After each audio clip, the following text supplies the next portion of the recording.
some you are asked cost per passenger kilometre.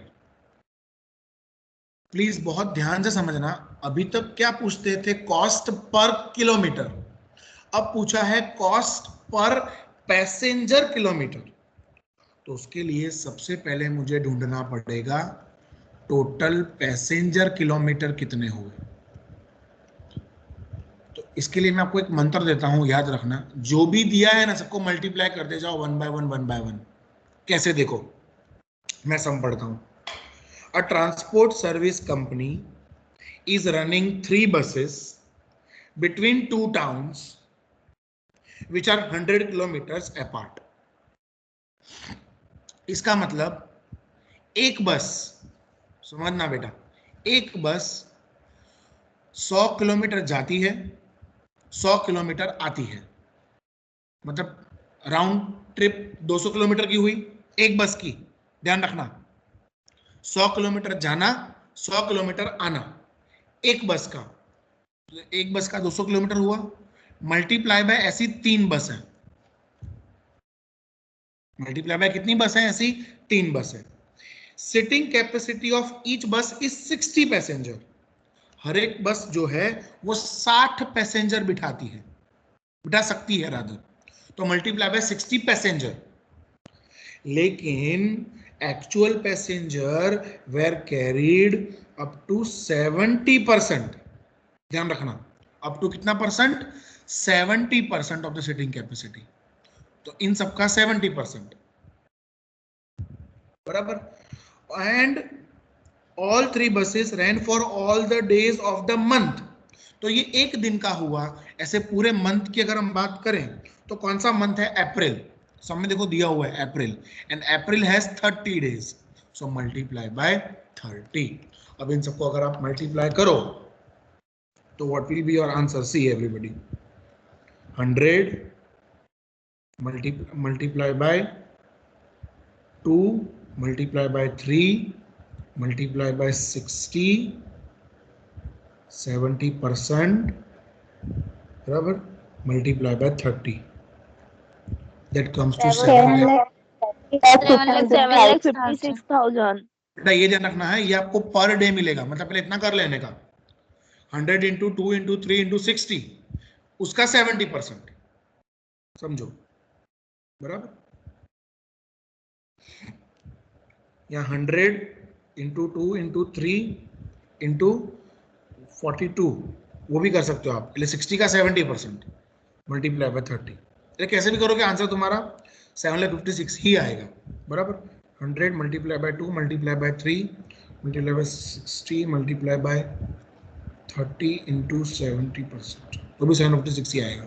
आप कैसे भी करके 70% निकालोगे तो तुम्हारा 756,000 ही आएगा. ये तुम्हारे टोटल पैसेंजर किलोमीटर्स हैं. अब ये सब में कुछ नहीं करना है, मुझे फिक्स कॉस्ट और वेरिएबल कॉस्ट दे दिया है. तो तुम्हारा टोटल कॉस्ट कितना होगा? So total cost is nothing but fix cost plus variable cost. So fix cost सब में दिया हुआ है, कितना है? 22,400. और वेरिएबल कॉस्ट हमको दिया हुआ है 15,400. तो तुम्हारा टोटल कॉस्ट हुआ 37,800 रुपीज. ये तुम्हारा टोटल कॉस्ट हुआ. और अब मुझे ढूंढना है cost per passenger kilometre. That is nothing but तुम्हारा जो टोटल कॉस्ट है डिवाइड बाय तुम्हारे passenger kilometres, 7,56,000. That comes to कितना होगा गिनो तो? 0.05 रुपीज पर पैसेंजर किलोमीटर. तो ये तुम्हारा आंसर हुआ. अच्छा, अगर यही क्वेश्चन मान लो पर किलोमीटर पूछा होता तो टोटल कितने किलोमीटर्स हुए पूरे महीने के गिनो. 100 किलोमीटर जाने का, 100 किलोमीटर आने का, तो 200 किलोमीटर हुआ. ऐसे 3 बसेस, ऐसे 30 दिन, मतलब ये निकल जाएगा. ये 60 इंटू 70% जो आप करते हो ना वो निकल जाएगा। तो 100 इंटू 2 इंटू 3 इंटू 30, तो तुमको टोटल किलोमीटर्स मिलेगा। Let me show you over here, let me show you. ये बहुत समझना हाँ बेटा, 100 किलोमीटर्स वन साइड, ऐसे टू एंड फ्रो, ऐसी 3 बसेस, ऐसे 30 दिन। तो 100 इंटू 2 200, 200 इंटू 3 तो 18,000 કિલોમીટર થયા। એટલે 3 બસ આખા મહિનામાં 18,000 કિલોમીટર ચાલે। तो अगर मेरे को पर किलोमीटर कॉस्ट चाहिए तो 37,800 डिवाइड बाय मैं 18,000 कर दूंगा, तो मेरा कॉस्ट हुआ ₹2.10 पर किलोमीटर। और पर पैसेंजर किलोमीटर गिनूं तो 5 पैसा। So please understand this. हाँ सर ये 2.1 है, इससे 42 से डिवाइड करेंगे तो 0.05 हुआ।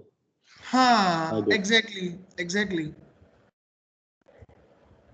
उसकी बस की 70% कैपेसिटी से डिवाइड करोगे तो तुमको 0.05 मिलेगा। Absolutely right. सो मैं ये बता रहा था कि पैसेंजर किलोमीटर और किलोमीटर में डिफरेंस होता है, ये ध्यान रखना। When you say passenger kilometer means you have to also multiply the passenger with the kilometer. But when you are asked only kilometer, तो उसमें कोई passenger multiply होता नहीं है। So this is the basic difference. I hope everybody understood both the sums. So yes sir, this sum is over.